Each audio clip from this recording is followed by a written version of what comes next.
Welcome to today's Corporate Venturing Insider series.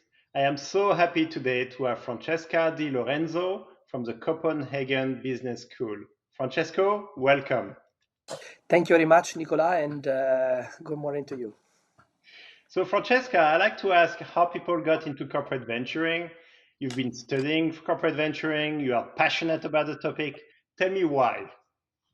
Yeah, so I think it's a mix of a personal story and more like a professional story. The professional story is that fundamentally for me, getting in corporate venturing has been bringing together what has been my career until then.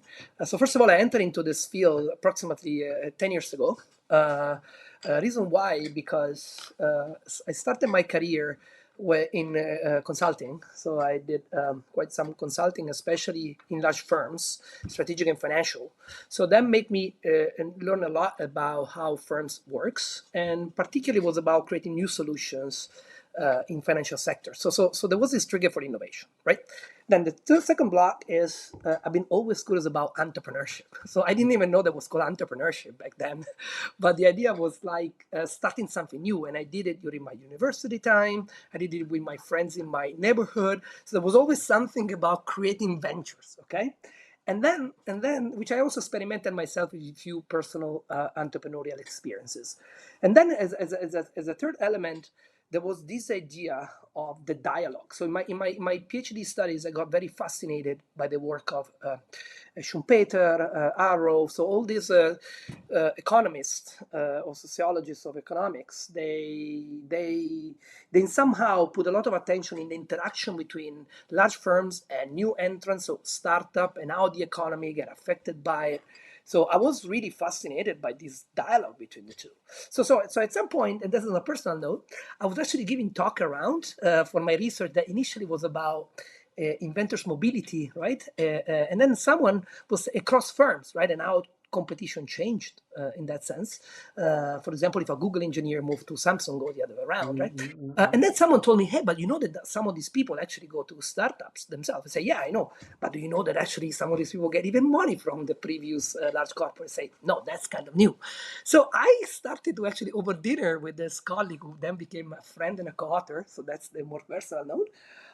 Understood that in reality firms are becoming much more active in financing new ventures to grow them and try to get some benefit of it. So that for me was like, to answer your question, is the complete sort of a synthesis between three elements that have been characterizing my career and my interest so far. And then I said, you know what, let me dig more into this. And that has been my last 10 years. Wow. Okay. So we have 10 years of research and interest and passion to dissect. So one of the things that when I researched what you did, I liked a lot is you look at the full corporate venturing, not just the CVC. Yeah. And so let me start with the Shakespeare line: to CVC or not to CVC? It's a very relevant, timely question, especially nowadays. So I think the answer stands into the uh, maybe 20 years ago when the first datas were kind of available and collected, right? And colleagues move steps into the understanding of what CVC. The answer to this CVC or not to CVC has been immediately answered like yes, let's CVC. Why? Because most of the research suggested that positive effects for firms, both financially speaking and innovation, so investing in startup increase innovation, right? This has been the mantra, if you want, for until today, right? The question is, I think, before going to the CVC, not CVC, which is a very much today question, Yep. the question passed through the idea of, okay, CVC, yes, but how? So in the last decade or so, people in academia interested in corporate venture has been much more digging into the, okay, we do it, but how do we do it, right? And some hints have been also pointing to maybe we should not do it under certain circumstances, right? And so this is actually when nowadays a lot of firms in practice are retracting their commitment to CVC and going to the non-CVC, right? So the question is, to me on the table here is, okay, if it's not CVC, then what else? incubator accelerator feels already kind of internal venturing, since a little bit outdated in a way, and not non-valuable, absolutely valuable, but kind of more outdated because fundamentally reflect a much more like initial starting steps of corporate in learning how to do venturing, right? From a corporate perspective. Nowadays, it's much more about, I want to have something to do with startup. What can I do? And so this is where the kind of the new boy in the hood, as I call it, so the venture clienting is actually coming up and being the sort of the response to, okay, if a CVC is not, then what else? Then currently firms are looking much more into this venture clienting model. And so for me, this is becoming kind of a journey in which firms, large firms, move from the idea of from investing to collaborating. Okay, so that's there are several motives I can dig if you want to, but that I can see into that. But the idea is actually really not looking at CVC as the only platform where to actually develop corporate venturing, but in fact, looking at the possibilities, given that acquisition may be very, very risky, especially in the times of deep tech in which we are nowadays, right? So probably collaborating can be a new response. Now, the question I drop on the table is that collaboration then a new stepping to go back to CVC again? Once we learn more about how to deal with startup, that's still an open question. We really don't know. And maybe that's a question we can explore. So we were at EUVC last year together, and I remember you talked about the CVC effect, which I Yeah, think for me, I translate it as a superpower. But yeah. can you share a little bit about what you learned about the CVC effect and why is it so valuable, not just for the entrepreneurs, but for even the investors? Absolutely. So I think what I call the CVC effect is in some way the superpower of corporations, like someone else will more refer to, in fundamentally providing what the kind of more academic vocabulary will suggest to name it complementary assets. So fundamentally, corporation coming in and allowing the startup to get access to superior innovation capabilities in the R&D labs or in any sort of innovation unit, right? But that can also translate in possibility to scale up manufacturing necessities and in somehow creating the possibility for the startup to already enter the market on a lower average cost due to the capacity of large corporations. Or also even going more downstream and fundamentally saying, look, you have a beautiful product that works very nicely, but in a narrow scale.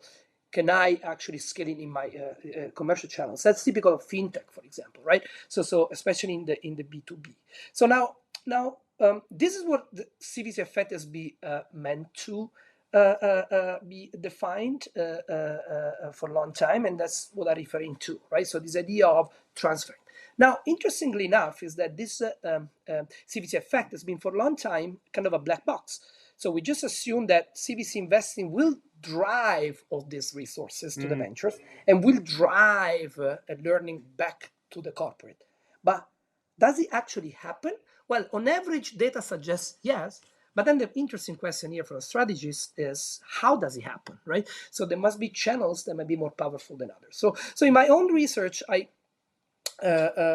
also joined like an emerging, probably in the last, again, 10 years or so, maybe less, a wave of interest in what are the complementary assets that could work better. So for example, for me, it's really a lot important about what resources can get transferred. It's actually as a board member that creates some governance bridges between the corporate and the ventures. Is about the transferring of engineers, even more in a temporary manner, that actually, or rather more sort of marketing related employees from the corporate to the startup to help. Or is actually that the startup get hosted in a sort of a development program, right, into the corporate to then scale and then be spun off again. So what is the resources and how these resources are managed that I think is nowadays much more interesting to understand the CVC effects. So let me double click on two and let's take one after the other because you talked Yeah. about board members and sending or exchanging engineers. So let's start with the board members. What it is that you discovered, which is probably not intuitive. Yeah, so this is actually very recent debate that have been revamped, let me say, in the entrepreneurship community. So very recently, a leading entrepreneurship journal published a special issue, so like an issue dedicated only to the role of board members, right? In venture finance mostly, right?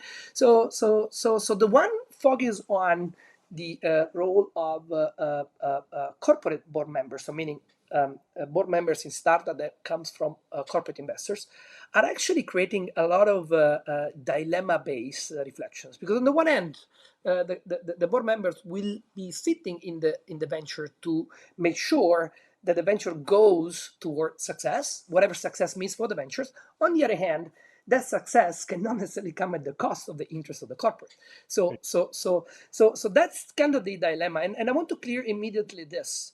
Most of this CVC investment and the commercial success, right, that the venture can have, and the return in terms of commercial success that a corporate can have, are really on different scales. So even though recently a lot of conversation has been about board members that can actually trigger a lot of commercialization, in reality, it's not per se the fact that the venture become commercially successful, because again, the scale of a venture turnover compared to a corporate turnover is not going to be like a huge impact, right?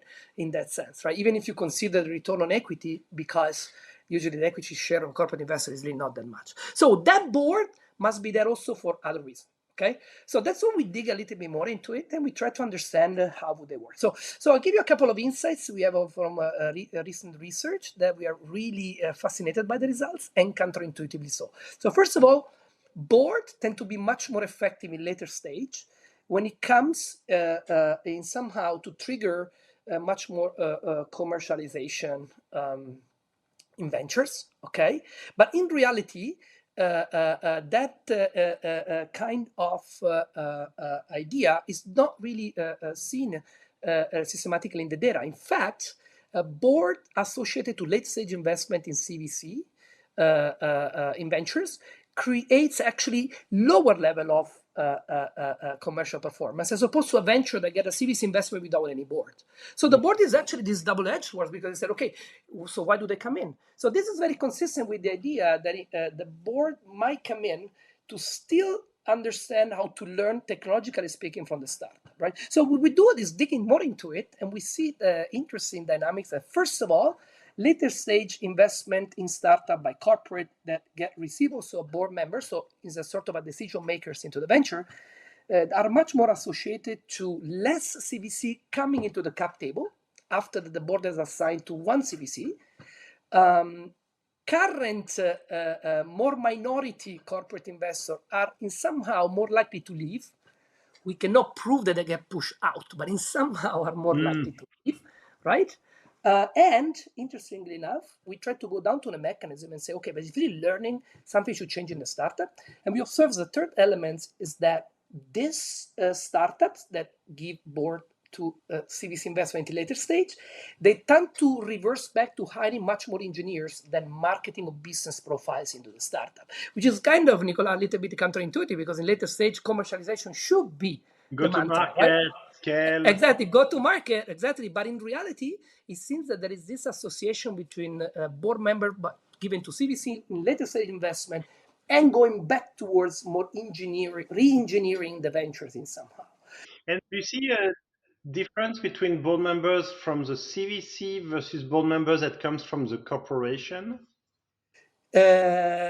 Interesting. No, we cannot disentangle that. And I'm telling you simply one thing. This is something that, so your question is so beautiful, because we've been discussing a lot together with my co-author about this, but the data at the moment does not allow for us to really understand at the very, very micro level when the unit is independent from the corporate. Let's say, for Oh, I see. example, Maersk Growth, right, which is an independent subsidiary from Maersk, right, Yep. in general as a corporate, or one is much more like an internal unit, right?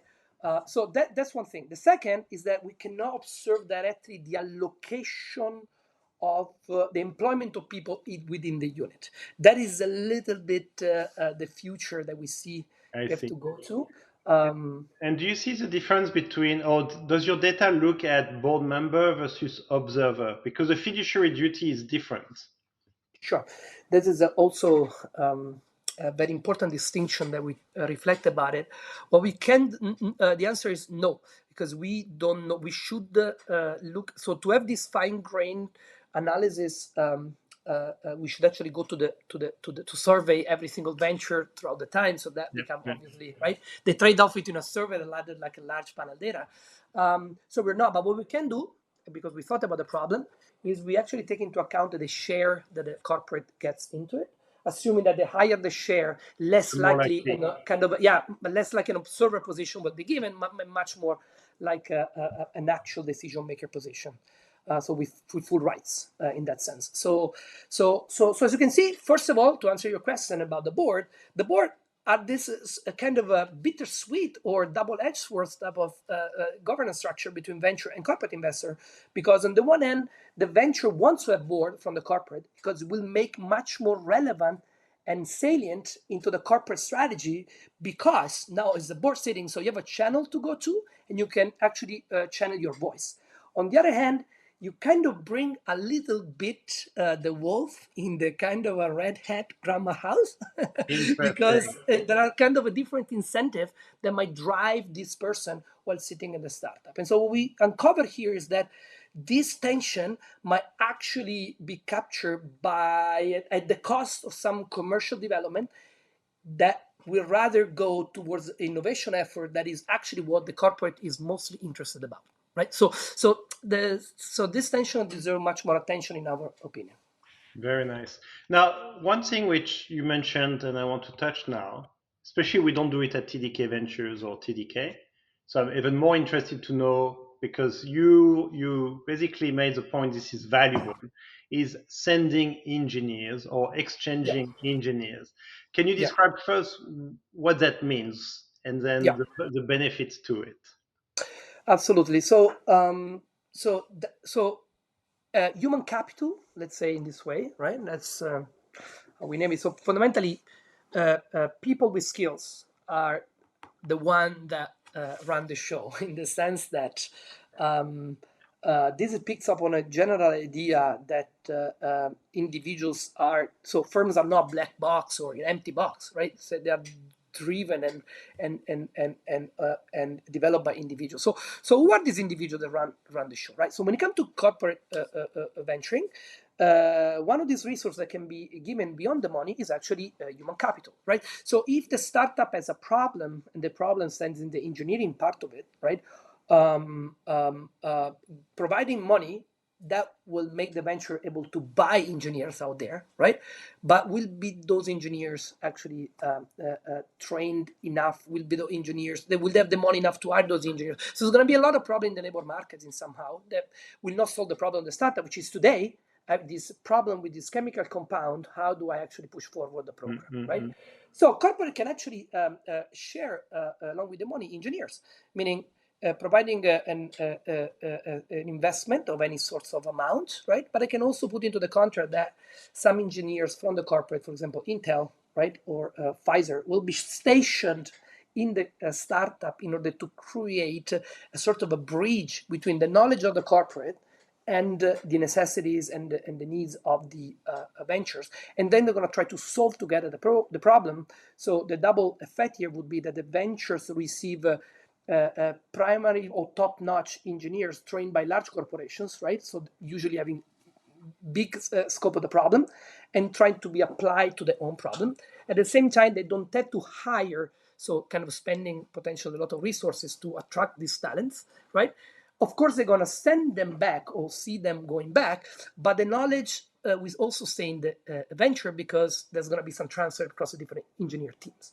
So what we see in our research is that this become extremely important when learning and exploration, so diversification need is actually a need. So let me give you a couple of examples.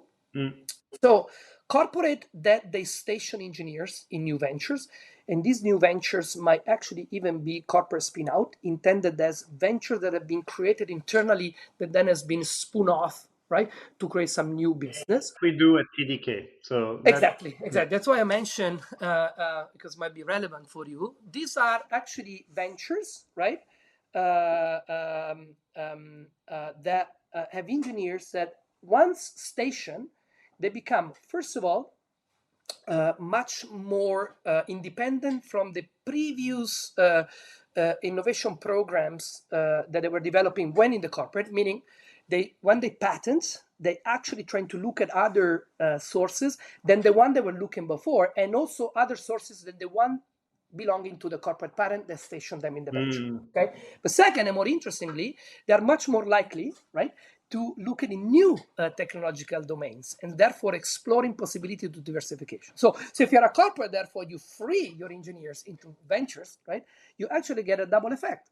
First of all, they free themselves into the search abilities and look at beyond their knowledge set, but it will also bring to you potential diversification opportunity on the tech frontier, right? So that is one thing. The other thing that I want to mention here is that what about the venture? So does the venture actually benefit from these engineers? And what we show in our research is that yes, they do. In fact, ventures that they can receive $1 million of investment or can receive one engineer, let's say in this way, right? The one that really matters to create the venture learning from the corporate, meaning trying to use knowledge assets from the corporate to make their own innovation assets, actually is much more powerful with the engineers. And obviously, most of the effects is observed when money and engineers are shared. So money per se is not smart, let's say in corporate venturing. They have to be coupled, right? That's what I learned, with other resources that really trigger the transfer of the assets, right? So when it comes to board, the effect is a little bit more nuanced and debatable, right? But when it comes to human capital and skills, especially generalists versus specialists, for example, other research shows that this has a tremendous effect on the venture learning and technological development, in fact. So again, beyond the money, right? That's how Beyond the money. Beyond the money, right? Now, one thing which I think you mentioned it earlier, I think during EUVC, I think you kind of mentioned is a new kid on the block and it's collaboration, is a venture clienting. Yeah. And actually, I've seen one interview you did with Crispin, who was also on my podcast. So I think he gave a really good view about venture clienting, but I want you to take the helicopter view and maybe more the critical view, which is why is it more popular now and why was it not popular 10 years ago when you started your research? Yeah, I think this is a question that allows me to share with you what I felt in more than in the data, more in kind of a lot of formal and informal talks that I had with a lot of corporate venture leaders around Europe. So corporates, to me, I've learned to be very much in love with control. so, so in that sense, the necessity to go through an investing tool was not only inspired by VC model as a way to obviously tap into opportunities, but it's also because it gives some sort of control. Okay, even if you look at the data in the Nordics, a very high share of Nordic corporates, they acquire board positions in startup related to their investment. So this is again is a kind of a reflection of that, right? Now, venture clienting clearly was not about that, right? Yep. And You is not completely about bypass. that. Exactly, bypass completely that. So the one answer here is probably corporate has to learn that control is not what matters in being successful in corporate venturing. Two, I think that corporate venturing, in the end of the day, could be a very likely another way of calling a strategic partnership with startups in a way, or supplier strategic In a supplier way, relation. but more structured. Absolutely. So what is the difference is exactly what you said. I love that. So there is a structure. So the corporate is much more mindful and kind of and intended, if you wish, into the structure of these collaborations. Okay. So then fundamentally the idea is that any strategic alliances, just part of it with venture, So the difference with the venture clienting, if you wish, nowadays got a lot of traction, is because eventually now we really clearly understand the startup are there for corporate to solve problems or looking at opportunities. But again, even future opportunities are a response to probably a current problem that we want to kind of move timely to solve it. So it's a problem. So in that sense, we could actually in somehow become the first client, so they can scale up. We can actually get our solution. Everybody's kind of happy. So now I'm relatively critical about this, and I give you my points of criticism, if you wish, about this venture clienting, because we were talking about in the barbecue as well as you mentioned. We've been talking also 1 year ago almost in a Combient and Foundry Maersk event, also here in Copenhagen by Maersk, with Jeppe Hoyer from EUVC was also moderating, and I was giving my 2 cents in this beautiful morning in which Combient Foundry obviously cracked the model very well, okay, in the Nordics at the very least, to understand how to help corporate to in somehow collaborate with startups for venture clienting models. Maersk has an entire division, strategic partnership for that, right? And this is an absolutely great example. But then I came in and say, okay, let me give you a couple of reasons why we should be careful. So first of all, there is a very, let me say, underestimation about the OpEx. So while the CVC is mostly, let me say, a little bit more wrongly so, let's say more like a capex type of business. So fundamentally, there is an equity allocated. It's capital that we actually care about. Venture clienting is about OpEx. So you need a lot of people from the operation that dialogue with the startup, usually mediated by the unit internally. So how do we capture all these OpEx? Is a little bit more difficult, right? In the end of the day, isolating those OpEx is not so easy. And if we do, I bet that there will be much less attractive opportunities than we believe they are. First of all. Second, there is actually an issue of governance. So corporate has not been proving themselves to be the best in dealing with startups. The typical example, the gazelle versus the elephant, or whatever not has been used into the ecosystem, right? So I believe that is an issue, right? Every single startup complains about how slow are the corporate, how bureaucratic are the corporate, and even from my survey in the Nordics, the corporate venture capital unit, they complain about the bureaucracy as first number one problem of having a corporate venture initiative, bureaucracy with the parent company. So bureaucracy seems to be an issue. So why is not going to be in venture planting? That's just an assumption. It will be in my expectations, right? So that represents a hidden cost that is at the moment a little bit more disregarded. And third, I would say there is also issues for startups to be limited in the growth, right? In an event that 3 years ago, a local big scale up in the Nordics, which has been financed by one of the leading CVC in the Nordics, told a story about this. And they said that another European, a very big corporate investor, had been approaching this startup and say, well, we're actually happy to invest and to collaborate also together. But in the end of the day, you're not going to be able to collaborate with many other competitors that we have. And also, we want to have a kind of a primary type of relationship. The startup very courageously, so I would say, said, no thanks. I mean, I would love to, but no thanks. While the actual corporate that entered the cap table was the one saying, look, I can see in your solution a very good problem solving for me, but I can see that I can actually bring you to many other verticals and even in my actual value chain. So that was a wonderful marriage that speaks to one problem here in corporate venture clienting, which is what happened is the client is a corporate that is a little bit more dominating and cutting off opportunity for the venture as opposed to. So this will, in equilibrium, if you wish, let me use this word, maybe creating a market for lemons. So only startups that actually are okay in running the risk of being cut off in business opportunity might actually accept to have a client, big client as a corporate. I don't have the data for this. It's a pure speculation, but I'm going to look into this because it might very well be happening. So in conclusion, Nicola, so venture clienting, yes, is a new model from investing to collaboration, okay? Is a way that is very appealing now to corporate because it's cheaper, apparently. But my challenge here is that I don't know how cheaper that will be and how less risky that would be, because it implies collaborative development from the corporates.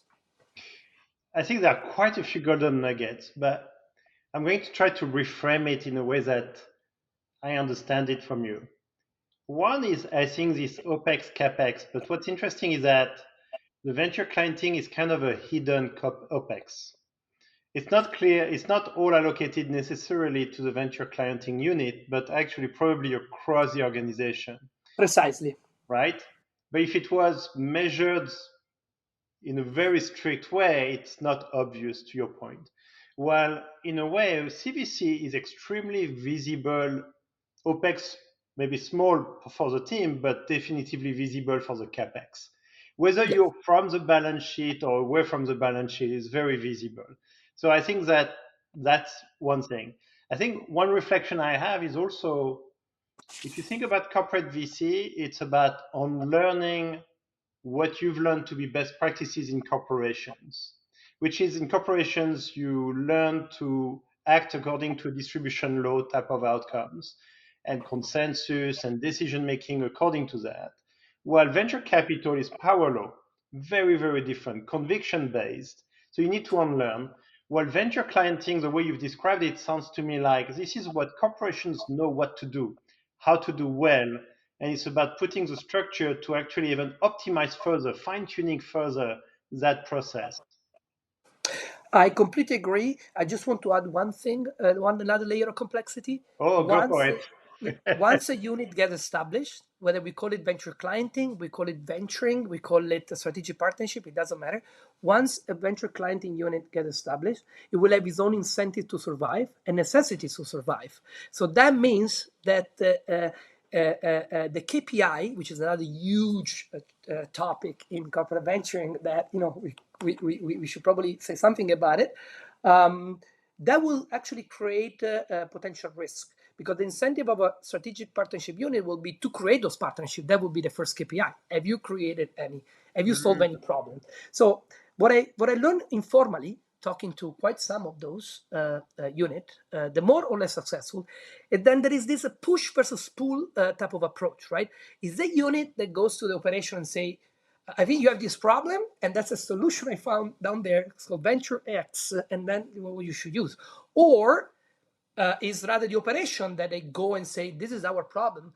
Can you go and find? Okay, so what are the issues here? The first one is a not invented iron syndrome that can be triggered, right? If it's too much a solution pushed top down to the operations. On the other hand, the operation might actually requires an effort to look for a startup, establish a relationship, formalizing the relationship maybe for a problem that does not deserve such a level of OpEx. Okay, so this is where I see the tension very much into this, which makes the topic very fascinating per se.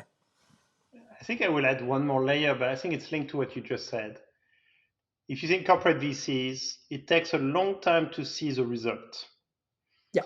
Venture clienting, if it's done well, and Crispin is one of the best practice I think that is shared, it's all about,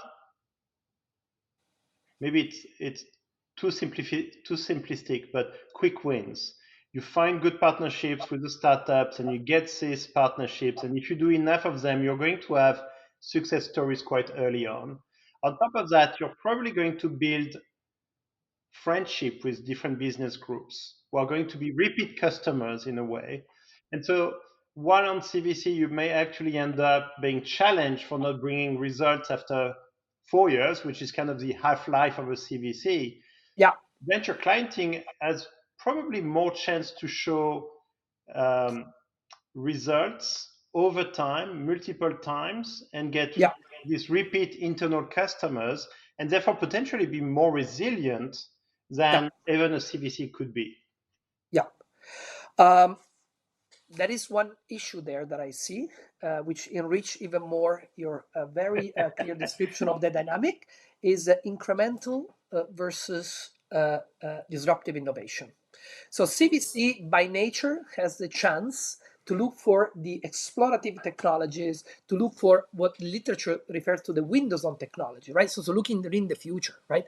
Reposition the firms 5 years from now, hopefully, somewhere else. While the short-termism, let me call it in this way, but not in a negative way, just like, as an approach of venture clienting. So we have a problem today, let's solve the problem today, might create a lot of incremental innovation and incremental innovative solutions in the firms, right? So if you repeated this game for like many iterations, that can happen that the firms unlearn to be explorative. That could be one thing. Second, and that is a disaster because we know that the firms that actually succeed in the medium long terms are the ones that they keep exploration as a mantra in their strategic thinking. Second, we might actually fall in sort of a myopic traps and also local search. So continuously developing the skills of looking for local problems, for local solutions, might actually take our heads down and forget about the larger pictures, right? And so that is cost, again, that have to be taken into account. So again, my point is that venture clienting is a great solution that can complement CVC. My only criticism here is that I can see a little bit too much hype, let me say, into this venture clienting on the positive upside, right? But I would like to see more discussion, let's say, on the, I wouldn't say downside, but it is on the limitations and on the risk associated to this. I think you are probably the toughest critic I've heard of venture clienting, and I think you're making really good points worth researching, because the way you describe it, and you talked about myopia, but it nearly makes me think of this analogy of the frog getting comfortable in the hot water and dying. And I think the way I'm thinking is, if you only do venture clienting, of course you have to look at the short term, the local maxima. You're not going to look at what could kill the corporation 5 years from now. And so you Exactly. might feel this sense of comfort and safety, which is probably a false sense of safety, because you're just going with what you can see short term versus what could kill you 5-7 years from now, and prepare for that, which a CVC with an exploration mission should do. Absolutely. So what could be the solution, therefore, to this dilemma? Not the solution, but a solution, okay, that I've been thinking about, right, recently. And I got inspired by some cases. I think the response is standing in an organizational or governance strategizing by corporate. What do I mean with this? So a lot of players, too many players, let me say, that's a little bit my opinion, are substituting CVC effort with venture clienting effort, right? That could be a cycle effects due to the economic challenges that we have in the general global ecosystem. But it might actually well be the aptitude to say, oh, this is what we did. It didn't work. So now we try something else. What is actually potentially like a more optimal response? Creating a unit of venturing where the two identities are coexisting, not necessarily overlapping, and coordinated, right? And I want to give you an example here, which is, for example, Mass Growth, right? There's a local champion in Nordics, where within Mass Growth, there is literally the unit more dedicated to CVCs or investing. There is the unit dedicated to venture clienting, strategic partnership, right? And then there is a unit, if you wish, that is kind of looking at the ecosystem, right, to potentially trying to create a sort of a trade union among these two mentality, investing and collaborating, right? And they all report to the strategic line back immediately, not so far, to the TMT CEO and boardroom, where they can actually have some relevance, in fact. So therefore, two responses here. First is organizing for innovation. That is a key, kind of a buzzword, right? And do it also in venturing. So create two units for this and keep both the goal alive. Where do I want to be 5 years from now? What do I need today? And how can I use ventures for this? So second is, let's make sure that the board is committed. So I have another kind of a way that I've developed recently to say is that from skin in the game to board in the game, right? So what do I mean for this, right? So what I mean is that these 4 years approximately lifetime of a venturing unit obviously is very much triggered by many reasons. But one is because board is not committed.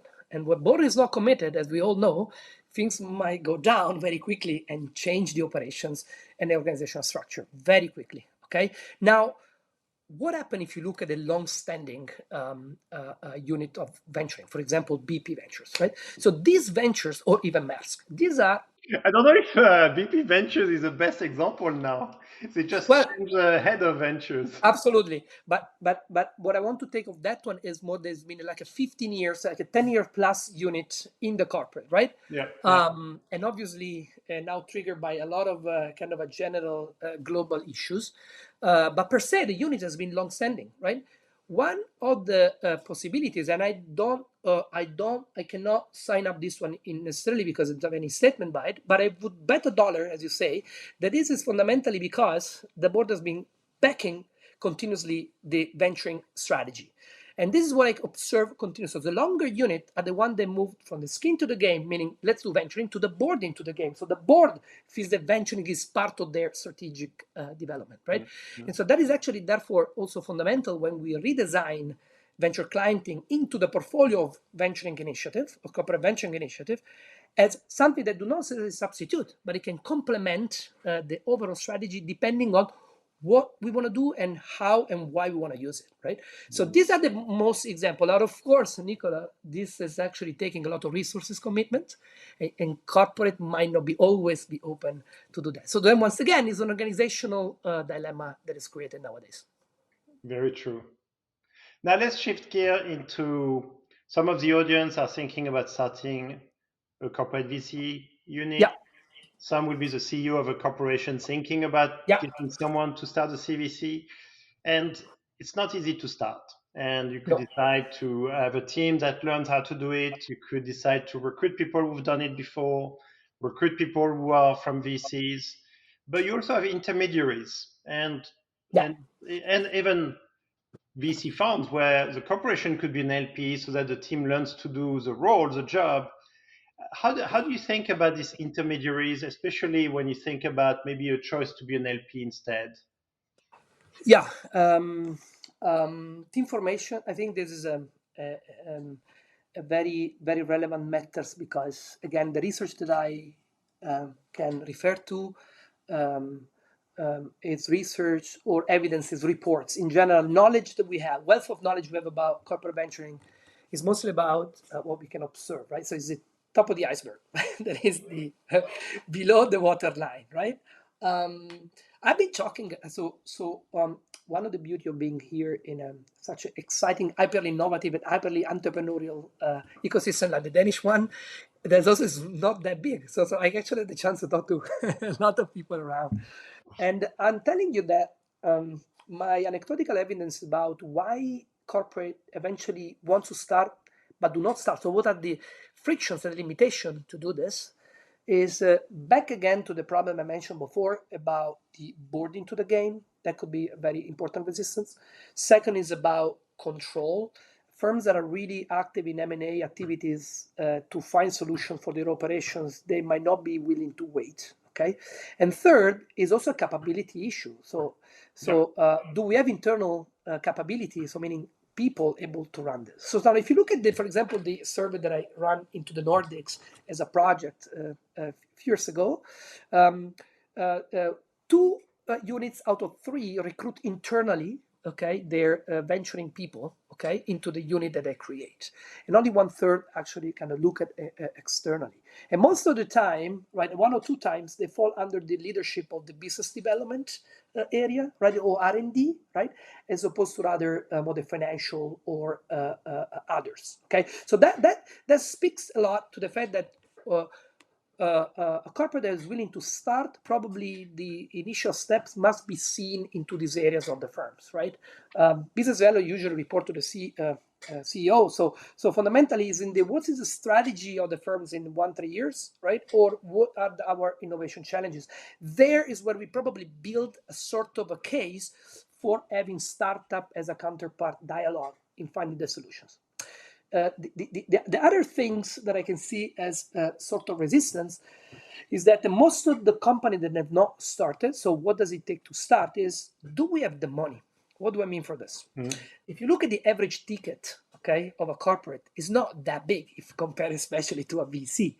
But if you look at in terms of availability that internally can be given off balance sheet and in autonomy to a CVC, even president level, right? It's going to be very, very limited. So most of these investing decision passing 5 million euros investment, they have to be then cleared in the board. The board meets every 3 months, and it will go again. So now another issue here is that the deal flow might be a problem because there is some slowness in tapping into the ecosystem due to decision making. Exactly. So now coming to your point about the intermediaries, right? So how the intermediaries can play a role into this. So now you have observed like a big wave of intermediaries, for example, just to mention one, could be plug and play, right? Or could be 27 pilots. So this initiative, or Competent Foundry, for example, at the moment, right? Kind of a very active, good example. Most of these end up to be much more into the venture clienting rather than into the investing.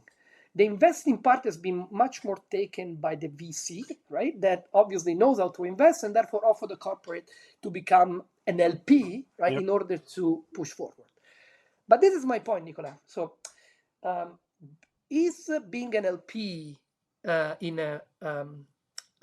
with a VC firms will solve innovation issues or not? Right, because let's remember why we do all this as a corporate. We do it to find innovation solutions or downstream market opportunity.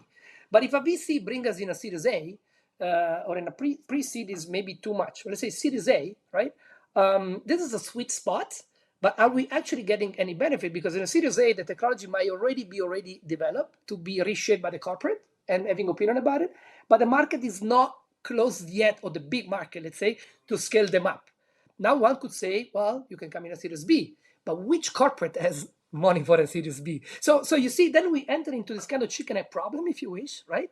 Where in somehow intermediary can come and say, look, let's work on the numbers and say, okay, if you tell me the problem you have, I can actually scan the entire ecosystem of ventures and give you solutions for this. Now, I have research active on this because I got data from one of the most prominent intermediaries in corporate venturing, and we are just finishing now this piece, okay? And I want to give you some insight for this. Yes, please. Give us some sprinkling of insights. Yeah. So when do firms use this? When do firms use this intermediaries, right? Let's call it in this way, okay? Or I would rather call them platform, right? Because in the end of the day, these are platform, right? That they're trying to bring together ventures and corporate, right? They do it in an incredibly strategic way, right? So in most of these platforms, there's a possibility of the corporate to actually get deal flow by themselves, or actually involve also other corporate that might be competitors or collaborators, doesn't really matter, right? To join the deal flow and therefore perhaps establishing collaborations, right? So when this becomes extremely strategic, that's what we see in the data, meaning is at the core business of the corporate, then the corporate tend to go by themselves. When it's actually more peripheral to the core business, so peripheral, not core business, so an activity could be, for example, imagine like an AI application for customer service, just to give you an example, right? That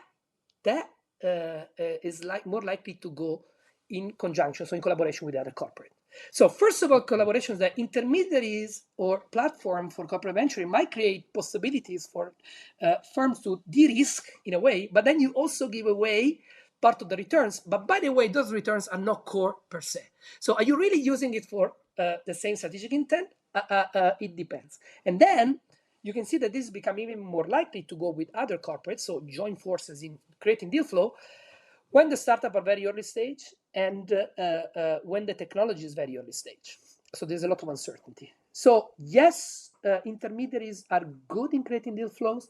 Yes, though they seems to be much more a vehicle for de-risk rather than exploration per se.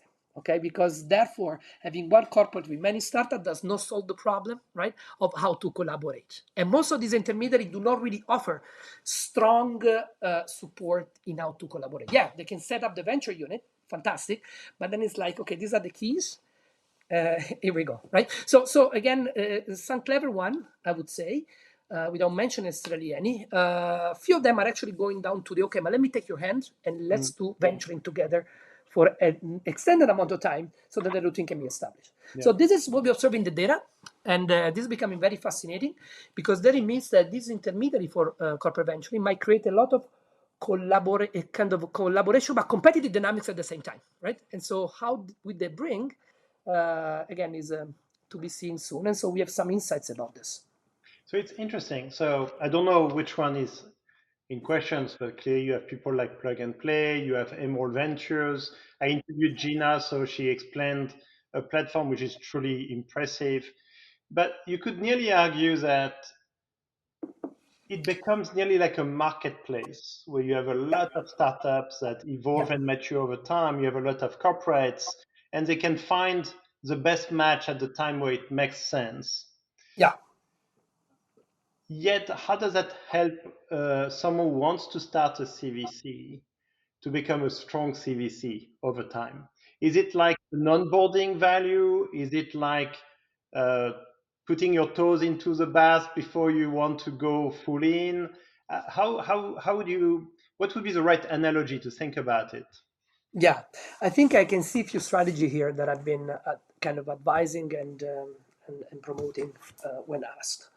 One strategy is starting from the internal startup contest. Sorry, wouldn't say accelerate or incubate, but actually creating this hackathon for kind of a startup order. So events in which startup actually pitch solutions. Okay, why this would be what is the first step to learn better about your problem, because corporate might believe they know the problem, but actually they discovered that the problem might be something different than initially intended once they see the expert or the most innovator startup in this case presenting solutions. So this iterative cannot really happen through investing, because once you invest, you're committed. So you really have to due diligence, be sure, right? So this is a much easier way. Startup will be happy to get some certificate in a way. So doing short program of incubation, let's say in this way, could be one way to go, to then learn to do what? To learn the ability to deal with startups. So you kind of treat them as a capability building. Whatever it comes out, it doesn't really matter. And then you can make the next step in starting venturing in a much more organic way. The second way is that I can clearly see is be a companion in the journey of a much stronger CVC investors. So in a way, but then I would say within industry, very importantly, right? So learning from the learning from the giant, let's say, right? Companies like Google Ventures that have a triple digits number of investment. I'm sure they can tell a lot. Or Salesforce, right? And recently top 10 investor in the last few years, always systematically. So they have a lot to teach in a way. So I would actually take and do interviews with and try to learn in a way, right? How that is done, and not too much reinvent the wheel, just trying to kind of replicate the model that works. And once we got it, then let's adjust it to our need. So there is in somehow what I'm trying to say, Nicola, in these two primary strategy to start up, a way of sort of burning out some resources just for learning how to do it, right?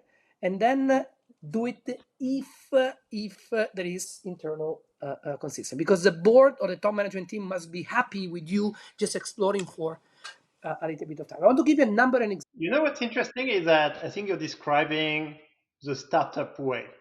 You're basically saying, let's do with the seed funding to prove something. Then if it works, you get to the Series A where you can raise more and you can do more. And so that's basically what you're saying is go step by step, get it, and startup way. I give you an example. Mass growth, which obviously is a recurrent example because I've been in contact with them for a long time now.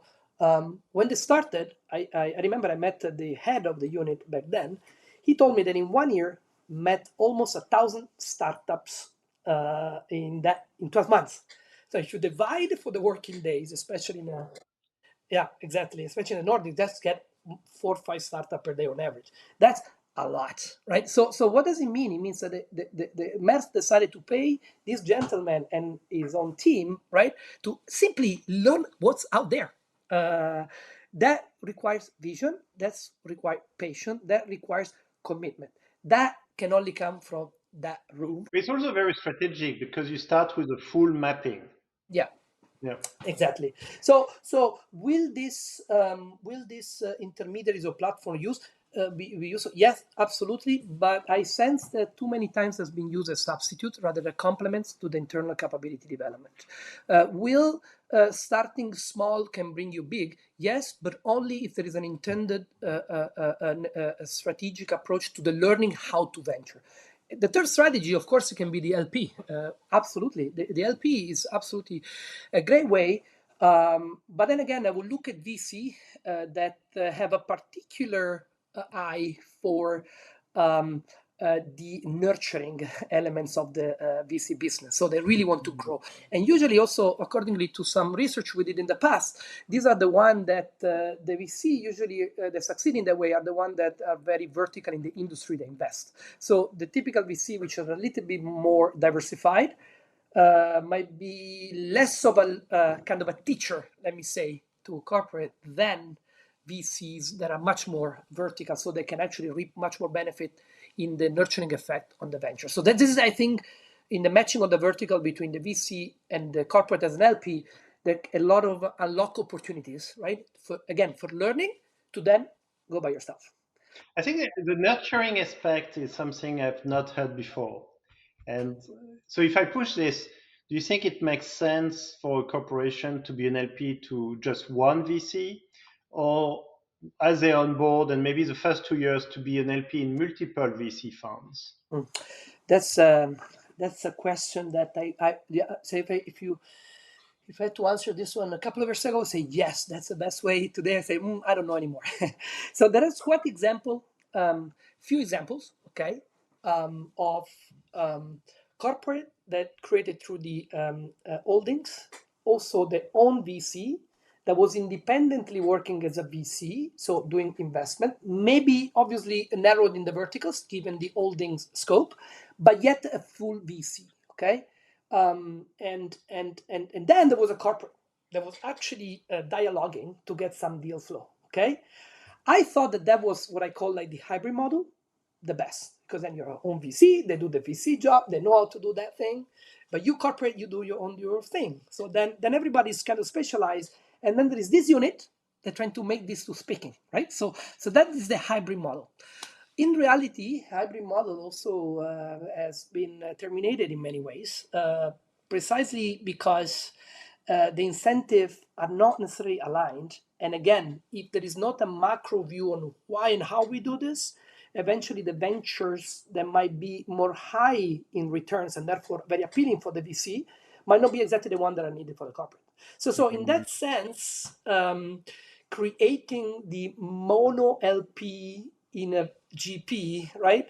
That it's a very potentially risky choice, if a very high return choice, right? If there is alignment and coordination. But if there is just a free market approach where I give you some of my deals to you, then maybe it might be useful. I think that's why your point about nurturing is so interesting.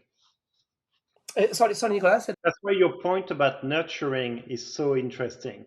If you find that right match where the VC is going to be intentional, you have identified that good match, then that could actually work out really well for this onboarding and teaching and skilling. So in a way, the VC, so the GP should actually have the same incentive to value creation on the portfolio company using the LP, so the corporate in this case. And if that is the case, then incentives are aligned because I get a solution, but you need me to actually create value. So there is this circularity in value creation. But if that does not happen, and the VC and the VC uses the LP, so the corporate, only for a sort of a due diligence validation or some sort of a technical assessment, that probably is much more unstable setting as opposed to the first one where circularity is very important. So they should both be involved in the value creation in a mutual reciprocal way. By using the corporate only to make a better due diligence on potential deep tech that the VC might not understand fully, usually proven to be, at least anecdotally, much more unstable as a model. Francesco, I really appreciated you sharing your views, and especially you start with that passion from 10 years ago. And I think you're bringing a critical view on so many different approaches to corporate venturing. And maybe my last question for you is there anything left that actually you believe is super exciting or is the best model? Okay, so exciting, I think, is what I call the dark side. Okay, there is a lot of attention into the bright side. So, does it work? Does not work? So, we started also our interview in a way from CVC or not to CVC, right? Um, and we know it works. The question is how, right? And how can we make it work better? But Mm. there is a dark side. So I'm also kind of active, and this has been there are very, very few research papers in the last 20 years, actually, even, that I open up this. So I've been looking at myself as well. And what we actually look at is when startup wants to have a corporate investor that could potentially misappropriate ideas, and this is something that we see in course all the time, right? So ventures are afraid they might not enter into this. So something that I think we should also pay more attention into it is the frictions between the startup and the corporate. And nowadays, the narrative is much more about the organizational culture that are different and that create cost. But for me, it's also about strategic intent. So the corporate does not come with it just as a charity. It comes with some objectives, and if those objectives collide too much, that could create a lot of potential misappropriation. Also, because the best corporate investors in a venture is also the one coming from the same industry most of the time.